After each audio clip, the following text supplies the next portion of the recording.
to tun kafin a kawo mu, wanda kuma kudan akwai muna gida muka ji labarin cewa ofishin jakadancin Amerika ya sa tsama akan wannan asibiti ka cewa kada su karbe mu mun zo, kuma har ma sun ce ba su karbe mu.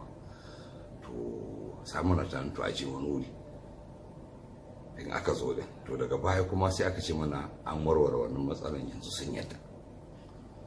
To sai kenan sai muka kamo hanya. To muna isowa muka sami tariya na su ma'aikatan asibitin tun daga filin jirgin sama har zuwa asibiti din. To tun muna cikin ambulance suka ba mu labari na cewa ainihin akwai mutane da suka yi dafifi a filin jirgin sama, domin koda su gan mu a lokacin da za mu shiga ambulance. Amma sai suka yaudare su, suka ajiye ambulance guda biyu a gaban su, wacewa a nan za mu shiga, yanzu za mu shiga.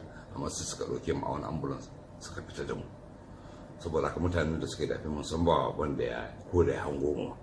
Sannan kuma suka ce har wala mutane a asibiti sun yi dafifi don su ma su ga shigan mu asibiti.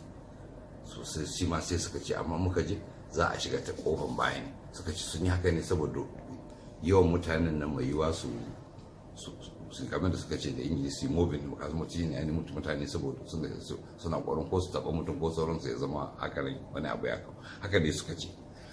To bayan da muka zo sai muka fahimci cewa a wannan asibiti ko ma mu ce wannan ba sarari mai wani ma'aikacin ofishin jakadancin Najeriya ya gaya mana cewa kafin ma mu zo sun riga sun yi taro da ma'aikatan asibitin nan da su ofishin jakadanci da ma jami'an tsaro akan ya za a yi da muka zo. Saboda haka sun riga sai muka sun kawo mu ne wani wurin tsaro wanda ya fi tsanani ma akan wanda muke a ciki a Najeriya.